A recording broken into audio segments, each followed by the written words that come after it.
Oke guys, balik lagi sama gue, Tusruk. Kali ini gue mau berangkat kerja. Cuaca lagi hujan, tapi kayaknya asik sih bikin konten.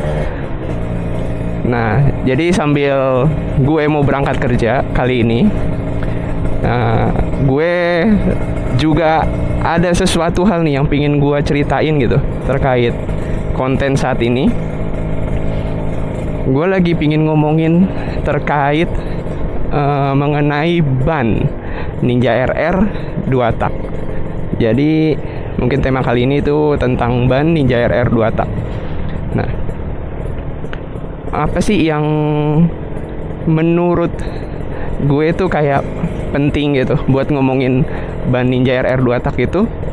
Karena itu kalau lu salah-salah beli atau dengan ukuran-ukuran yang nggak sesuai lah istilahnya, biasanya itu tuh nanti jatuhnya ban lu bakal selip gitu atau nggak sesuai sama kondisi jalan. Nah, itu yang bisa bikin berparah motor lu gitu. Apalagi Ninja RR kan kecepatannya juga tinggi ya gitu, dan sangat banget dibutuhin yang namanya istilahnya tuh ban yang mungkin anti slick ya gitu. Ban kan dibagi dua ya, ada yang soft compound, ada yang anti slick. Nah, kali ini mungkin gue bakal bahas nih terkait hal-hal tersebut.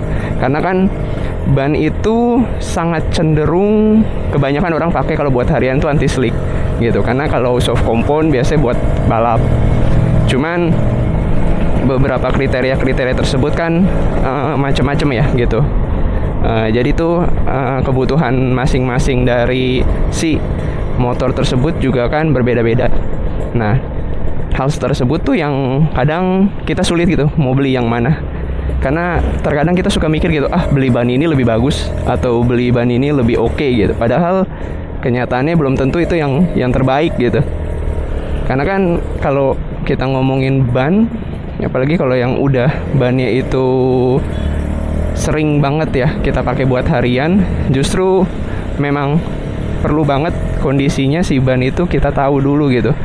Mau kayak gimana alurnya, mau seperti apa keinginan ban lu. Soalnya alur setiap ban kan beda-beda gitu. Jadi kebutuhan juga setiap ban tuh pasti beda-beda. Nah, kadang kita nggak kepikiran gitu kalau misalnya beli ban di Ninja RR dengan ya istilahnya merek tertentu yang mungkin oke lah istilahnya ya dengan merek tersebut. Terus kita jadi oh ya udah pakai ban itu aja gitu, udah pasti oke gitu ban itu. Padahal belum tentu guys, karena setiap ban kan pasti punya karakternya masing-masing gitu, punya alurnya masing-masing. Jadi setiap ban pasti berbeda-beda gitu. Nah, terus juga selain itu ban tuh punya ukuran. Di Ninja RR itu ukuran depan tuh seingat gua itu pokoknya antara 90 atau 80/70.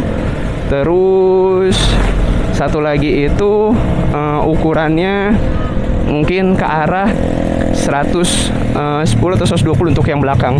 Karena setiap ban itu ukurannya beda-beda pastinya. Nah, itu terkadang suka salah gitu kita ngertiin ya untuk ban yang memang ukurannya itu beda, kan pasti kan beda juga gitu dengan kekuatan dari soft compound si slip ban tersebut. Jadi kalau bisa dibilang ukuran ban beda pasti juga ini juga beda gitu, tenaganya juga yang dikeluarin juga beda gitu.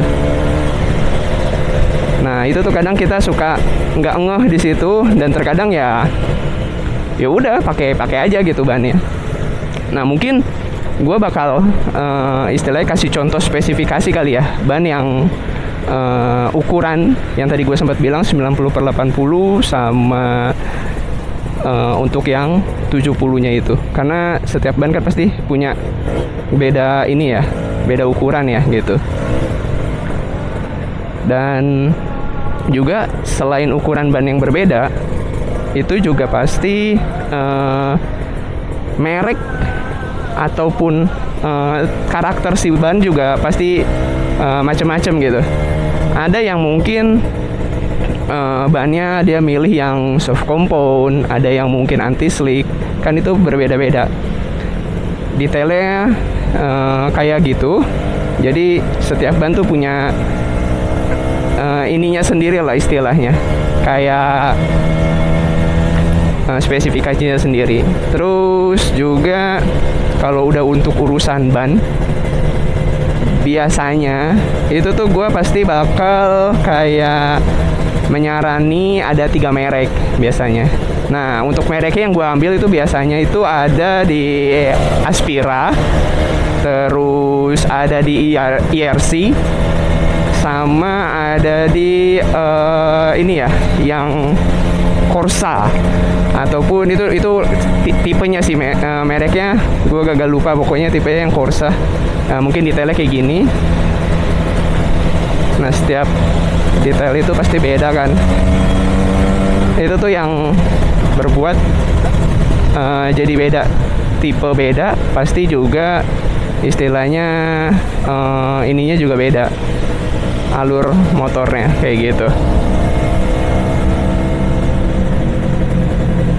Nah, itu yang perlu lu cek di ban. Nah, kalau gue tuh yang awal gue pakai Aspira, tapi habis itu gue ganti pakai Diablo Corsa ya, karena memang kalau Aspira tuh ada ulirnya, bener, ada istilahnya kayak ulirnya lah gitu. Nah, cuman kalau misalkan yang Premium Corsa itu Diablo Corsa ya gitu, agak lupa gue namanya. Nah, itu lebih enak dia, karena meskipun soft compound tapi dia bagus gitu, ulirnya masih ada gitu. Kalau yang Aspira tuh kalau misalnya lu cornering dikit tuh kayak bakal ngebuang, itu yang bahaya sih kalau pakai Aspira. Kalau gue ya, ini persepsi, disclaimer dulu dari gue, karena setiap persepsi orang beda-beda, tapi kalau gue itu. Nah, itu yang mungkin menurut gue lu harus siasatin, karena setiap merek kan pasti berbeda-beda gitu karakternya gitu.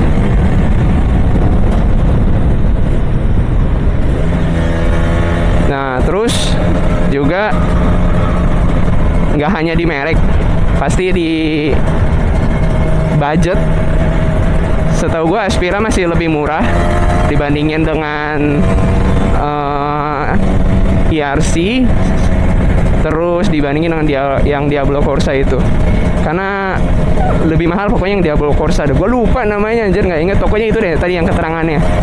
Ntar gue kasih deh tipikal bannya kayak gimana. Nah, itu sih guys, karena pasti kalau setiap istilahnya ban itu punya karakter beda-beda, harga juga beda gitu. Pasti kalau lu milih harga lebih murah, nanti efek kualitasnya akan berbeda gitu. Itu sih biasanya yang bikin ban lu bakal beda gitu. Sebenarnya ada orang pakai ban yang biasanya sering gonta-ganti. Biasanya itu yang tadi yang gue bilang, yang Diablo Corsa itu gampang cepet habis si ulirnya, jadi memang lebih sering buat ganti. Cuman kalau buat lu cornering atau San Mori itu speed, itu enak banget pakai itu, karena bisa dibilang itu memang cocok buat racing sih. Kalau kayak Aspira gini yang gue pakai, ini biasanya buat motor-motor touring,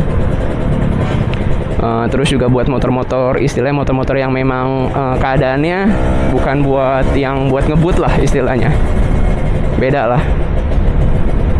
Nah, itu yang bikin setiap ban tuh punya perbedaannya masing-masing kayak gitu. Dan hari ini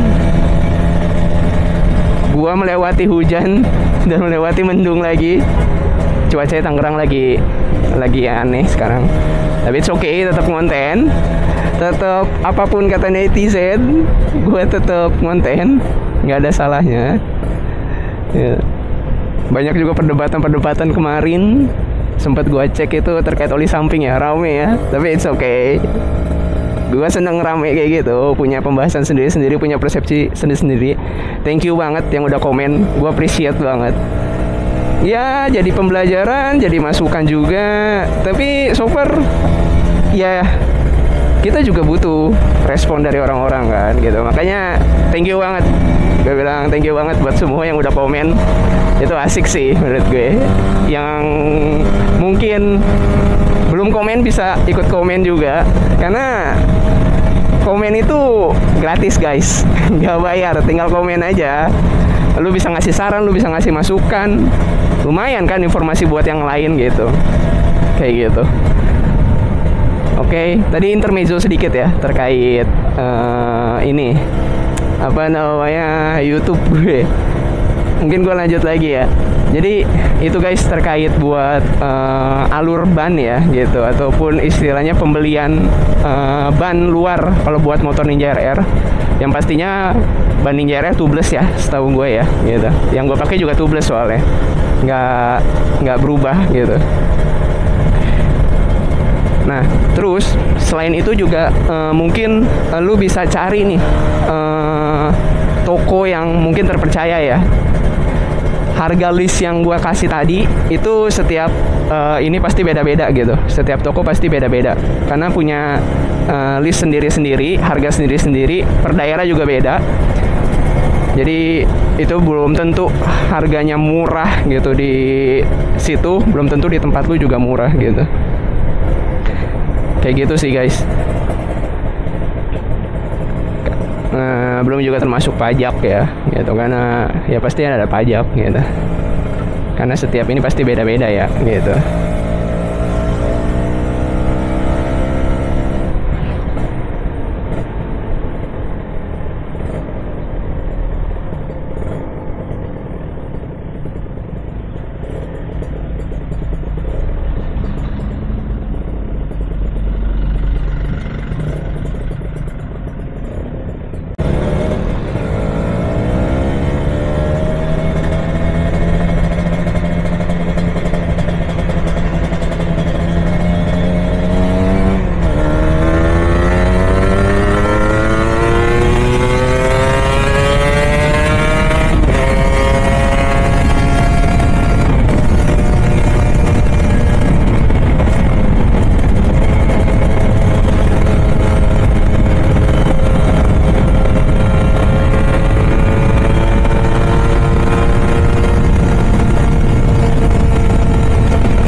Tadi gue udah sempat bahas terkait ban juga. Terus juga gue pengen ngasih tahu tuh, lihat kilometer gue 23.000. Menurut kalian untuk kilometer 23.000 ini untuk sebuah motor Ninja RR, motor lama, itu udah terlihat tua atau masih muda, atau masih istilahnya yang nggak terlalu gondrong-gondrong amat lah kilometernya? Gua butuh komen lu, coba lu komen menurut lu masing-masing apa. Kalau misalkan kilometernya di umur 23-an lah, 23.000 lah, segituan lah untuk kilometer. Kira-kira menurut kalian itu udah termasuk kilometer yang besar atau masih kilometer yang kecil kayak gitu? Karena setiap motor, apalagi kalau ngitung tahun kan beda-beda ya. Jadi boleh tulis komen di bawah. Pingin tahu gua menurut kalian dari kilometer segitu tuh gimana tanggapannya. Dan terkait ban, kalau menurut gue ban memang sangat dibutuhin ya di Ninja RR ya gitu, untuk tipikal atau spesifikasi yang memang sangat-sangat istilahnya lebih ke arah keseharian maupun memang buat track day atau sunmori. Karena setiap ban itu kan pastinya punya ukuran maupun punya spesifikasi masing-masing gitu. Nah itu yang pasti menjadi perbedaan. Dan itu juga kan membuat performa motor lu juga berbeda gitu. Dengan spesifikasi ban yang berbeda, pasti juga motor lu bakal signifikan tenaga juga beda dengan ban yang ada kayak gitu. Ya bisa dibilang so far dengan harga yang mungkin ya agak mahal, tapi kan istilahnya berpengaruh sama motor lu gitu. Ya mungkin kalau dari gua kayak gitu sih terkait buat ban ini ya gitu. Jadi lu bisa kasih komen, subscribe maupun like terkait komen-komen ban tersebut. Terus kalau misalkan memang lu ada masukan boleh aja share. Dari gua mungkin itu dulu. See you soon and to stroke.